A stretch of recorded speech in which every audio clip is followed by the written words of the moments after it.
This program is supported by H.R. Clough and Kearsarge Heating.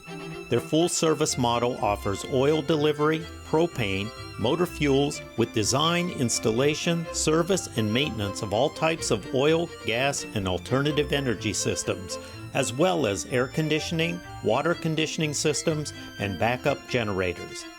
Their highly trained and friendly staff will assist you throughout the process of buying, installing, and servicing a full line of energy products. H.R. Clough and Kearsarge Heating.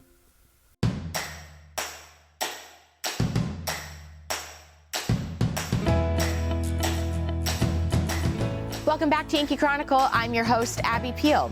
The Andover Historical Society's Potter Place train station is one of the properties that brings the history of our region to life.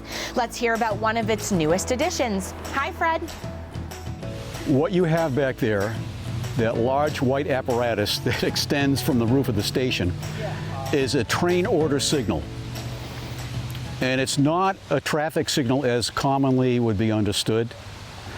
Its sole purpose is to indicate to approaching trains whether or not there are orders in the station that they have to stop and pick up or roll through and pick up, depending on the position of the signal. If the signal shows green and the semaphore arm is directly downward, then the train crew knows that they can roll through and not stop unless they have a scheduled station stop, which they normally would stop. If the signal is halfway up at 45 degrees and there's a yellow light showing, then the approaching train crew knows that they have to pick up an order, but they don't have to stop. They can pick it up on the roll by reaching down and picking up a particular kind of apparatus that the station operator will be holding up for them to pick up. That will contain orders from the train dispatcher who was at a central location. This system was installed before there was radio, and so the only way the dispatcher had to communicate with trains that had left their originating point and were somewhere out along the railroad was to issue orders by telegraph to these local station agents, who would copy the orders down onto thin paper, wrap them into a stick called a hoop, and then set the signal to whatever position necessary, whether stop or roll through at the halfway position. Then the train would have the orders that would communicate some instructions from the dispatcher.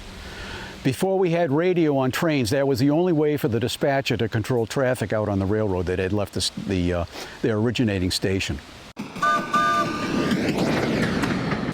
The system of issuing train orders to trains goes back to the earliest days of railroading, but in this format, with these local signals, this apparatus controlled from inside the station, and with orders that the dispatcher was issuing from a central location to trains out on the road, that was mostly established in the late 19th century, around 1875, 85, 90.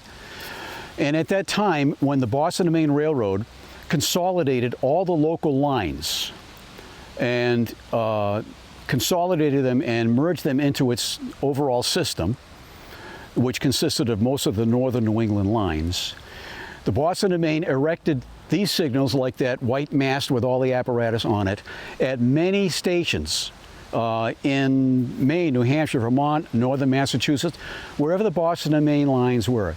So your viewers viewing this video, well, if they remember seeing this, they'll go to other stations in the area, in the region, and they'll notice these other signals that are identical to this that are mounted on other Boston and Maine stations on abandoned lines in towns and villages all over New England.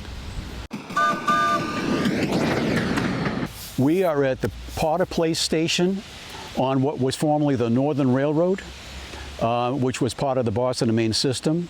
The Northern Railroad extended from Concord up to Lebanon, and it was a shortcut route between Boston and Montreal, and it was passenger service was ended, I think, in the 1970s or the late 60s.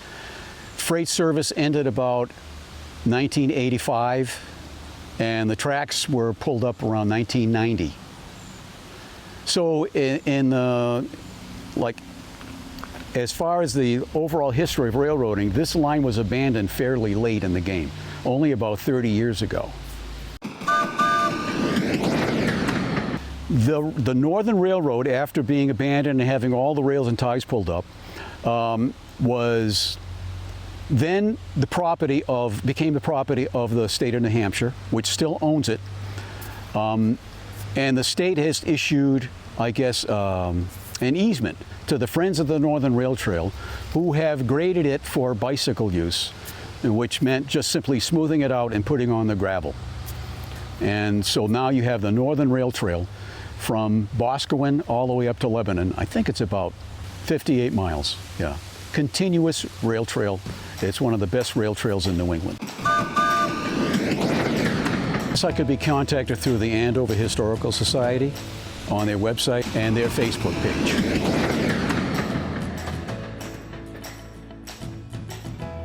Thanks, Fred, and thank you to the Andover Historical Society for your efforts to tell the story of our area's past. When we return, Elf Sheila Wallace will tell us about this year's version of the Lake Sunapee VNA's Kids Christmas program. But first, let's do what we can to make sure there is a future version of your Yankee Chronicle. Please stay with us.